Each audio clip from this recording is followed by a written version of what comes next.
Student, आज हम पढ़ेंगे क्लास 11 के अकाउंट में यूनिट फर्स्ट का सेकंड चैप्टर लेखांकन प्रमाप का अर्थ और उसमें किन किन बातों को शामिल किया जाता है, ये टॉपिक आज हम पढ़ने वाले हैं। तो सबसे पहले हम बात करते हैं लेखांकन प्रमाप की कि लेखांकन प्रमाप क्या होते हैं और इनमें कौन कौन से तथ्यों को शामिल किया जाता है, किन किन बातों को शामिल किया जाता है। तो जैसा कि गाइस आपको मालूम है कि जो व्यवसाय जो हम चला रहे हैं उसके परिणामों को वित्तीय विवरणों के माध्यम से विभिन्न पक्षकारों को प्रदान करना होता है। यानी व्यवसाय हम जो चलाते हैं उसके जो परिणाम है, उसके जो वित्तीय परिणाम है, जैसे लाभ होना या हानि होना, इनको हमें अपने व्यापार से जुड़े हुए जो विभिन्न पक्षकार होते हैं उनको हमें इसकी सूचना या इसकी जानकारी देनी होती है।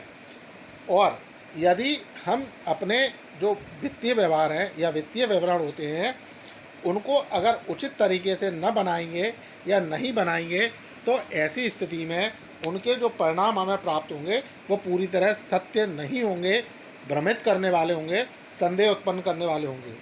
तो ऐसी स्थिति में अपने वित्तीय विवरणों में पारदर्शिता यानी ट्रांसपेरेंसी, संगतता, तुलनात्मकता, पर्याप्तता यानी कंपेरेबिलिटी, एक्यूरेसी और विश्वसनीयता यानी रिलायबिलिटी आदि लाने के लिए हमें प्रमापित लेखांकन सिद्धांत यानी जो लेखांकन के सिद्धांत हैं, उनके नियम हैं, उनको अपनाना चाहिए।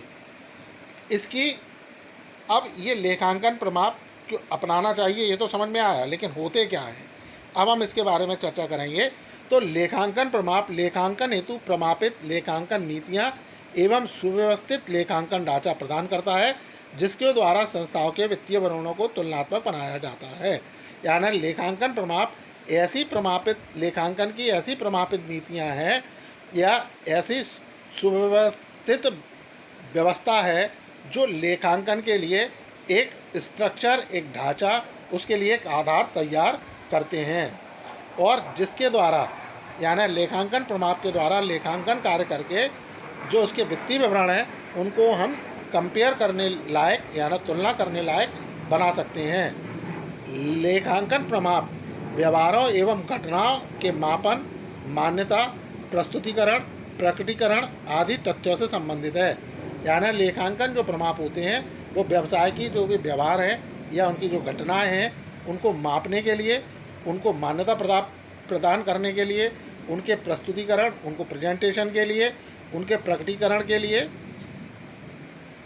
प्रकटीकरण आदि से संबंधित है। यानी जो लेखांकन प्रमाप बनाए गए वो उनके अपने जो व्यक्ति व्यवहार हैं या व्यवसाय की जो घटनाएं हैं या व्यवसाय के जो व्यवहार होते हैं उनको मापने संबंधी, उनके प्रस्तुतिकरण संबंधी, उनके प्रकटीकरण संबंधी तथ्यों से संबंधित हैं। यह संबंधित विषयों के संबंध में यानी यह जो हमारे व्यवसाय के व्यवहार हैं, व्यवसाय के जो लेन देन हैं उनके संबंध में हमें मार्गदर्शन प्रदान करते हैं। यानी जो लेखांकन प्रमाप है वो हमें ये बताते हैं कि अपने व्यवसाय के जो व्यवहार हैं, व्यवसाय के जो लेन देन हैं उनको हमें किस तरह से, कहाँ, कैसे रिकॉर्ड करना है, कैसे लिखना है और इससे जो विभिन्न पक्षकार होते हैं उनको लेखांकन सूचनाएं उपलब्ध हो जाती हैं।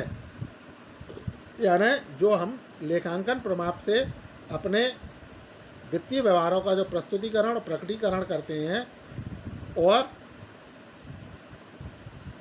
उससे जो प्रकटीकरण होता है, प्रस्तुतिकरण होता है और इसे हम अपने जो व्यवसाय से संबंधित विभिन्न पक्षकार हैं उनको दिखा भी सकते हैं या उनको सूचनाएं उपलब्ध करा सकते हैं। अब लेखांकन प्रमाप में किन किन चीज़ों को शामिल किया गया, तो सबसे पहले व्यवसाय के जो व्यवहार हैं या व्यवसायिक जो सौदे होते हैं उनको वित्तीय विवरणों में मान्यता प्रदान करना। यानी जो भी हम अपने व्यवहार या जो भी अपने घटनाएं हैं उनको जो लिख रहे हैं अपने वित्तीय विवरणों में लिखते हैं उनको मान्यता प्रदान करने का काम लेखांकन प्रमाप का होता है।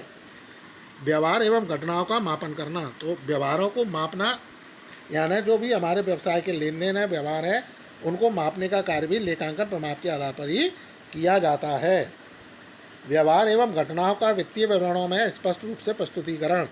तो जो भी व्यवहार या जो भी लेखांकन के हमारे जो व्यवसाय के व्यवहार हैं, जो हमारे व्यवसाय की घटनाएं हैं, उनको वित्तीय विवरणों में स्पष्ट रूप से यानी सही तरीके से लिखने का जो तरीका है या लिखने का जो क्रम है वो हमें लेखांकन प्रमाप द्वारा ही प्राप्त होता है। इसी तरह लेखांकन सूचनाओं का पूर्ण प्रकटीकरण, ताकि संस्था से संबंधित पक्ष वित्तीय विवरणों के अवलोकन से विभिन्न निर्णय ले सकें। यानी जो हमारे विभिन्न पक्षकार हैं, व्यवसाय से जुड़े हुए जो पक्षकार होते हैं, उन्हें हमारे व्यवसाय से संबंधित कुछ निर्णय लेने होते हैं। तो ऐसी स्थिति में जो लेखांकन प्रमाप द्वारा हम अपने व्यवहारों का प्रकटीकरण करते हैं, अपने व्यवहारों को वित्तीय विवरणों में जो दिखाते हैं, उसका अध्ययन करके जो अन्य पक्षकार हैं वो हमारे व्यापार के संबंध में उचित निर्णय ले सकते हैं। सो गाइस, आपको लेखांकन प्रमाप का अर्थ समझ में आया होगा। So thank you.